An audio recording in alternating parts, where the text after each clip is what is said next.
Bismillahirrahmanirrahim. Assalamualaikum warahmatullahi wabarakatuh.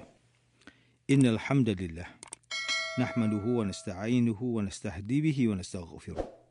Wa na'udzu billahi min shururi anfusina wa min sayyiati a'malina. Man yahdihillahu fala mudilla lahu wa man yudlil fala hadiya lahu. Asyhadu an la ilaha illallah wahdahu la syarika lah wa asyhadu anna Muhammadan abduhu wa rasuluh. Allahumma salli wa sallim ala Sayyidina Muhammad wa ala alihi wa ashabihi wa tabi'in wa tabi'ut tabi'in wa man tabi'ahum bi ihsanin ila yaumiddin. A'udzu billahi minasyaitonir rajim. Ya ayyuhalladzina amanu taqullaha haqqa tuqatih wa la tamutunna illa wa antum muslimun. Yang berusaha Tuan Haji Ahmad Nazri Muhammad Yusof selaku penerbit rancangan tafsir Al-Quran dan seterusnya, sidang pendengar yang dirahmati Allah Subhanahu wa taala. Alhamdulillah. Pertamanya, marilah kita bersama-sama merafakkan setinggi kesyukuran kehadrat Allah Subhanahu wa taala di atas segala nikmat kurniaan dan rezeki yang tidak ternilai. Selawat dan salam ke atas junjungan besar Nabi Muhammad sallallahu alaihi wasallam, ahli keluarga baginda dan para sahabatnya yang tercinta. Tuan-tuan, puan-puan, para pendengar yang dimuliakan, bersama saya Profesor Dr. Muhammad Najib bin Abdul Kadir, Pusat Kajian Al-Quran dan As-Sunnah, Fakulti Pengajian Islam Universiti Kebangsaan Malaysia. Pada hari ini, kita akan menyambung kembali rancangan tafsir Al-Quran bagi siri ke-24. InsyaAllah pada kali ini kita akan membincangkan mengenai pentafsiran ayat ke-33 dan ke-34 surah Yusuf. A'udzu billahi minasyaitonir rajim. Bismillahirrahmanirrahim. Qala rabbis sijnu ahabbu ilayya mimma yad'unani ilayhi wa illa tasrif anni kaidahunna asbu ilayhinna wa akum minal jahilin. فاستجاب له ربه فصرف عنه كيدهن إنه هو السميع العليم. Yusuf merayu ke hadrat Allah Ta'ala dengan berkata, Tuhanku, aku lebih suka kepada penjara dari apa yang perempuan itu ajak aku kepadanya. Dan jika engkau tidak menjauhkan daripadaku tipu daya mereka, mungkin aku akan cenderung kepada mereka. Dan aku menjadi dari orang yang tidak mengamalkan ilmunya. Maka Tuhannya memperkenalkan doanya, lalu dijauhkan daripadanya tipu daya mereka. Sesungguhnya Allah jualah yang maha mendengar, lagi maha mengetahui. Sidang pendengar yang dirahmati Allah, Profesor Dr. Muhammad Quraisy Shihab melalui kitabnya Tafsir Al-Misbah mentafsirkan ayat ke-33 dan 34 surah Yusuf dengan menyatakan bahawa isteri Al-Aziz mengundang wanita yang mencerca tindakannya datang ke jamuan di rumahnya. Dia sengaja hendak menunjukkan Nabi Yusuf AS kepada mereka. Apabila mereka melihat Nabi Yusuf AS, mereka menyatakan kehebatan baginda kerana amat terpesona melihat ketampanan dan akhlak baginda yang amat memikat hati. Mereka terpegun dan terpesona sehingga tidak sedar bahawa mereka telah melukai jari-jari mereka sendiri. Maka hal ini menunjukkan keberhasilan isteri Al-Aziz, menunjukkan kepada wanita itu bahawa apa yang sedang dialami mereka adalah sama dengan apa yang sedang dialaminya. Pengakuan tegas oleh isteri Al-Aziz melahirkan suasana keterbukaan dan hilangnya rasa malu dari para undangan. Asy-Sya'rawi mengatakan bahawa boleh jadi mereka tidak mengucapkan dengan kata-kata tetapi hanya mata dan air muka mereka yang berbicara, berkehendakkan Nabi Yusuf AS. Sebahagian undangan yang lain pula menasihati Nabi Yusuf mengikuti sahaja kemahuan isteri Al-Aziz kerana jika tidak, baginda pasti akan dihina atau dipenjara. Setelah mendengar ancaman dan percakapan tersebut, Nabi Yusuf AS dapat menyimpulkan bahawa mereka semua mengajaknya melakukan penderhakaan kepada kekasihnya, Allah Subhanahu Wa Taala. Kerana itu sebahagian ulama mengatakan Baginda melahirkan rasa duka citanya kepada Allah SWT dengan berkata, Tuhanku. Demikian baginda menyebut nama Allah SWT tanpa mendahulukan kata wahai untuk menunjukkan bahawa dia merasakan selalu dekat kepada Allah SWT. Tuhanku yang selama ini membimbing dan berbuat baik kepadaku. Aku sedar bahawa ajakan dan kehendak mereka menjadikan engkau jauh daripadaku, bahkan murka kepadaku. Sedangkan aku tidak mampu jauh darimu. Oleh kerana itu, jika aku hanya berpeluang memilih satu daripada dua pilihan, maka penjara dengan reda dan cintamu lebih aku sukai daripada memenuhi ajakan mereka semua kepadaku. Baik mereka yang mengajakku untuk menundukkan diriku kepadanya, maupun yang menasihatiku untuk patuh kepada penderhakaan.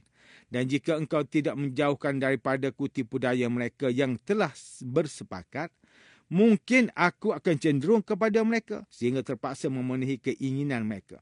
Apatah lagi aku bukan hanya menghadapi seorang wanita tetapi ramai, dan kalaulah itu terjadi, maka aku menjadi dari orang yang tidak mengamalkan ilmunya, yakni termasuk dalam golongan yang bertentangan dengan nilai-nilai yang engkau ajarkan. Allah Subhanahu Wa Taala mendengar bisikan hati Nabi Yusuf AS. Dan sebagaimana sebelumnya, Allah Subhanahu Wa Taala telah memelihara baginda daripada keburukan. Maka kini Allah Subhanahu Wa Taala memperkenankan doa baginda. Allah Subhanahu Wa Taala mengatur langkah-langkah untuk menganugerahkan apa yang terbaik buat baginda. Dan sejak itu, dijauhkan daripadanya tipu daya mereka semua. Sesungguhnya Allah jualah yang maha mendengar bisikan hati dan pengaduan makhluk, lagi maha mengetahui niat mereka, lalu memperkenankan sesiapa yang tulus hatinya. Sidang pendengar yang dirahmati Allah, Profesor Dr. Tengku Muhammad Hasbi As-Siddiqi menulis kitabnya Tafsir An-Nur, mentafsirkan ayat ke-33 dan ke-34 surah Yusuf ini dengan menyatakan bahawa Nabi Yusuf AS berkata, wahai Tuhanku, sesungguhnya masuk ke dalam penjara yang membuatkan aku berkumpul dengan orang jahat sehingga hidupku menjadi sangat menderita itu lebih aku sukai daripada harus memenuhi hawa nafsu wanita-wanita bangsawan itu dan tinggal di istana. Firman Allah Subhanahu Wa Taala ini memberi kefahaman bahawa isteri-isteri bangsawan yang diundang isteri Al-Aziz menasihati Nabi Yusuf AS untuk memenuhi kehendak isteri Al-Aziz dan menakut-nakutkan baginda dengan ancaman penjara jika baginda tetap menolaknya. Nabi Yusuf AS melahirkan rasa bimbangnya kepada Allah Subhanahu Wa Taala dengan berkata, jika engkau tidak menjauhkan aku daripada tipu daya mereka, dan jika engkau tidak menetapkan diriku dalam kesucian, sudah tentu lama-kelamaan aku akan memenuhi kehendak mereka dan terjerumus ke dalam jurang tipu daya mereka. Dan jadilah aku termasuk dalam golongan orang yang jahil. Maka Allah Subhanahu Wa Taala pun memperkenankan permohonan baginda dengan menggagalkan rancangan isteri para bangsawan tersebut dan melindungi Nabi Yusuf AS daripada kejahilan mereka. Sesungguhnya Allah Subhanahu Wa Taala maha mendengar doa orang yang merendahkan diri kepadanya dan mempunyai hati yang tulus. Allah Subhanahu Wa Taala juga maha mengetahui kebenaran iman seseorang dan kesempurnaan keikhlasannya. Sidang pendengar yang dimuliakan, Ustaz Salahuddin Abdullah dan Ustaz Omar Khalid melalui kitab mereka Tafsir Mubin mentafsirkan ayat ke-33 dan 34 surah Yusuf ini dengan menjelaskan bahawa Nabi Yusuf AS merayu ke hadrat Allah Subhanahu Taala dengan berkata, wahai Tuhanku, aku lebih suka masuk penjara daripada memenuhi ajakan wanita-wanita bangsawan. Nabi Yusuf AS berdoa kepada Allah Ta'ala dengan penuh khusyuk sambil menyatakan bahawa lebih baik baginda memilih masuk ke dalam penjara daripada melakukan perbuatan zina.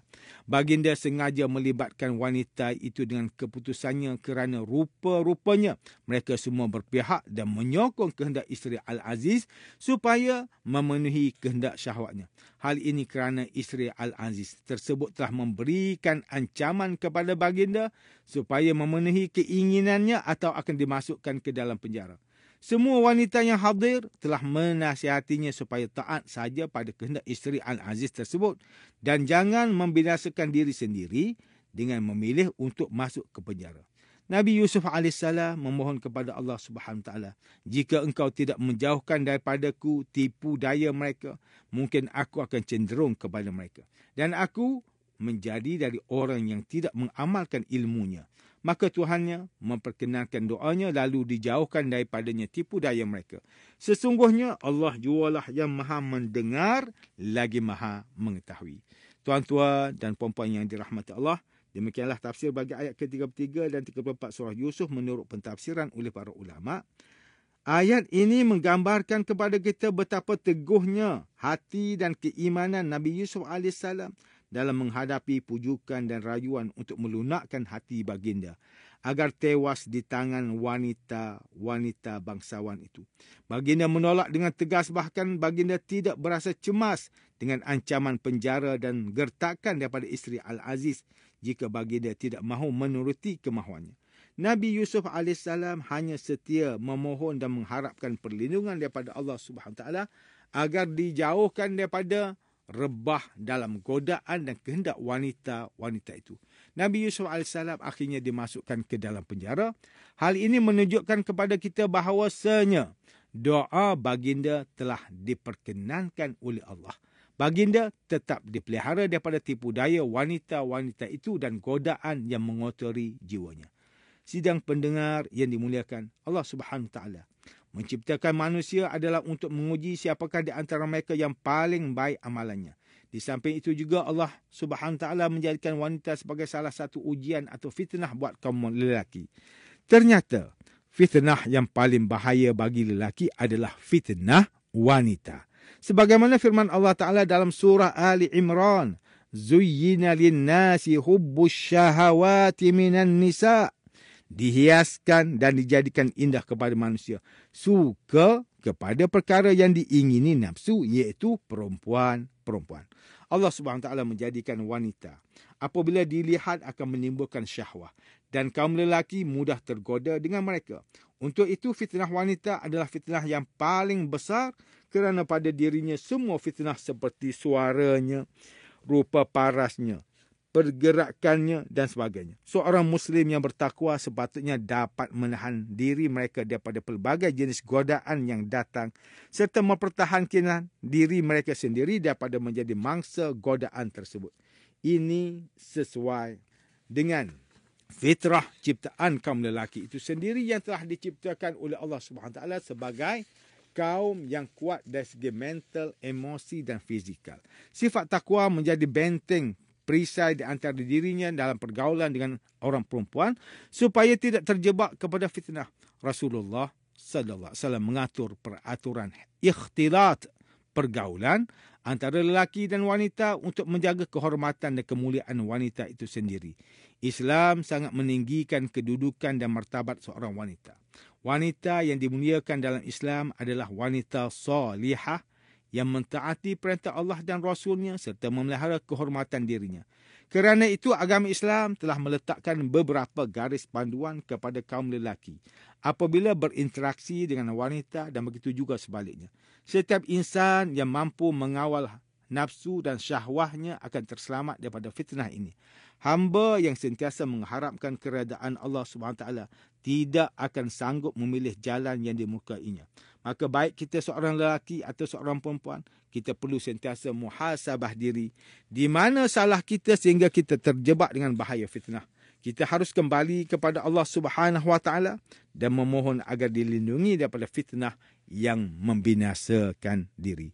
Sidang pendengar yang dimuliakan, antara pengajaran yang boleh kita ambil daripada tafsir ayat ke-33 dan 34 surah Yusuf ini ialah umat Islam hendaklah mencontohi keunggulan peribadi Nabi Yusuf AS yang sentiasa berdoa mengharapkan perlindungan daripada Allah Subhanahu Wa Taala daripada perbuatan dosa yang menjerumuskan diri ke dalam lembah kehinaan dan maksiat.